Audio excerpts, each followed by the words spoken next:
Good morning. It's great to be able to speak to you this morning. My title is Live Powerful and Persevere. I want to talk to you about something important to me and hopefully you, and certainly important in our culture and the world we live in today. Perseverance. Let me emphasize, I'm not talking to you, I'm talking with you. And I need perseverance too. But don't adopt the despair of the moment. You ever feel life is too hard and you want to give up? That's not unusual, particularly for this pandemic.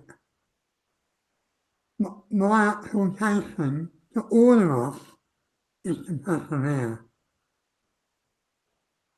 Men and women who have changed the world are the men and women the world should not change. I'll say that again.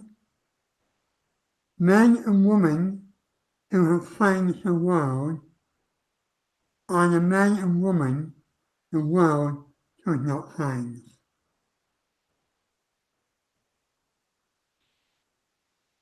Hebrews gives us encouraging examples of those who have persevered in spite of great difficulty and adverse circumstances.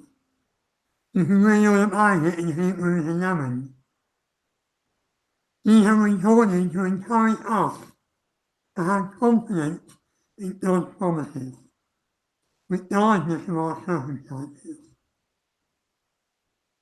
But Linda and I both felt God was encouraging us to honour you. Those of you who have been through and are experiencing difficult circumstances even now.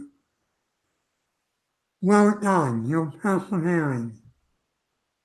Your names are written in the heavenly roll of Hebrews 11. Jesus would say, well done, good and faithful servant. However, God is also encouraging you, this is not the time to ease off, but to keep persevering. In Hebrews 10:35, the writer writes, do not throw away your confidence, which has a great reward. For you have need of endurance, so that when you have done the will of God, you may receive what was promised. And Hebrews 12:1, therefore, since we also have such a great cloud of witnesses, want you to remember that you have people cheering you on from previous generations that have gone beyond the grave and are cheering you on. Lay aside every encumbrance and every sin which so easily entangles us, and run with endurance the race set before you. Okay? What's the key to perseverance? I suggest the key is knowing who and whose you are. Knowing who and whose you are. Now to help you persevere, I will encourage you to ask yourself 3 questions. 1, what's the passion of your life? Number 2, what's the strength of your life? And number 3, what do you want your legacy to be? What's the passion of your life? What's the strength of your life? And what do you want your legacy to be? So the writer of Hebrews identifies 5 dangers we must overcome if we are to persevere. The first one is neglect. In Hebrews 2 verse 1, for this reason we must pay close attention to what we have heard, so that we do not drift away from it. Don't neglect what God has done. Don't settle, keep growing in God. Number 2, the danger is unbelief. Hebrews 3,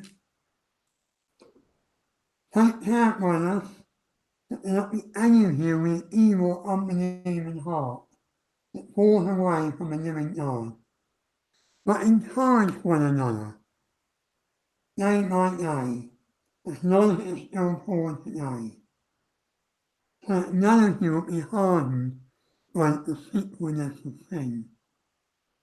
For we have become partakers of Christ, if we hold fast the beginning of our assurance until the end.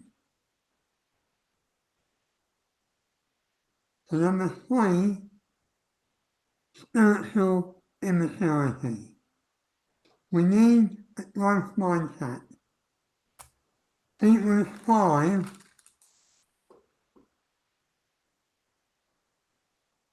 verse 12. For though by this time you ought to be teachers, you have need for someone to teach you the elementary principles of the oracles of God. You have come to need milk and not solid food. For everyone who partakes only of milk is not accustomed to the word of righteousness, for he is an infant. But solid food is for the mature, who because of practice of the senses trained to discern good and evil. So we need to have that maturity that knows good and evil. Number 4, don't give up. It's such a temptation to, oh, it's too hard, let's just give up. And with this pandemic, many of us might feel like that from time to time. But Hebrews 10 says, 23, let us hold fast the confession of our hope without wavering, for he who promised is faithful. And let us consider how to stimulate one another to love and good deeds. We need one another. Do not forsake assemble together as in the habit of some, but encouraging one another all the more as you see the day drawing near. And finally, number 5, don't refuse to trust God, whatever. The enemy wants us not to trust God. You can't trust God, but we know we can. Hebrews 12:28. Therefore we have a seat and kingdom which cannot be shaken. Let us show gratitude or thankfulness, by which we offer to God an acceptable service with reverence and awe. Perseverance empowers us to finish the race. It's hard. It requires determination and encouragement one from another. It requires each of us to live powerful in a powerless generation. Oh, powerless? What does that mean? What's that look like? Well, because of the fall, we live under a law of sin and death. Romans 6:23. So instead of persevering and pushing on, we just try and survive. And if we're not careful, we lose our connection with God, God is our Father, and we become orphans. Orphans have a powerless belief system, i.e. they live as victims. It's easier to live hopeless and powerless than to persevere. Powerless means we conform to avoid punishment. We just give up. There's a fight or flight. Orphans believing they have to accomplish to be acceptable, must do more, must try harder. Our fallen world is a world that demands accomplishment and achievement. It gives us tasks and exams that we have to attain to, or we're not good enough. The benefit culture says people must meet standards. And when we don't meet that standard, we can live in shame or fear, instead of his sons, and therefore we live powerless. Okay, so what does powerful mean? Well, to a lot of people, powerful means dominating and selfish. However, I suggest from a biblical perspective, being powerful means taking responsibility for our actions. Telling yourself what to do and doing it. Being powerful means we are respectful, honest and open in our communications. And curious as well. Being powerful means I'm able to ask myself, what am I feeling? Why am I feeling that? And where does that feeling come from? Or where does it originate? Being powerful means I possess a growth mindset. I'm able to challenge my own beliefs and feelings with growing understanding. I grow in my connection with God, myself, and with others. Being powerful means I refuse to be a victim of my circumstances, and instead persevere and never give up. Did you know that resurrection is a way of repentance? Jesus' resurrection empowers us to live in a change of mindset, a change of direction, a change of connection. So now, because of the resurrection, we can come towards God forgiven, accepted, chosen, loved, special, precious, and nothing can separate us from his love. But Jesus' resurrection empowers us to live powerfully and persevere. If we give you a vision to persevere with, imagine if in a few years in the church, love suddenly increased, hope got fueled, disciples grew in God. You could disagree but not be disagreeable.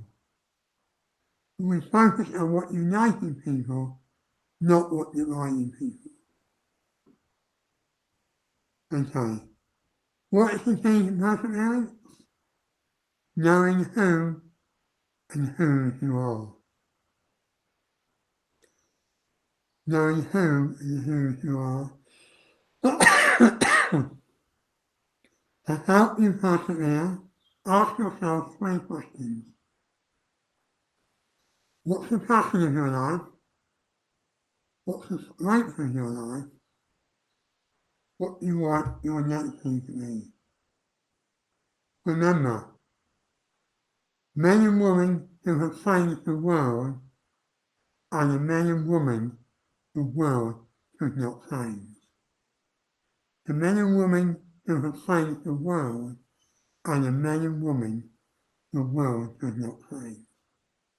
So I love this verse in Micah 7:8, hopefully this way.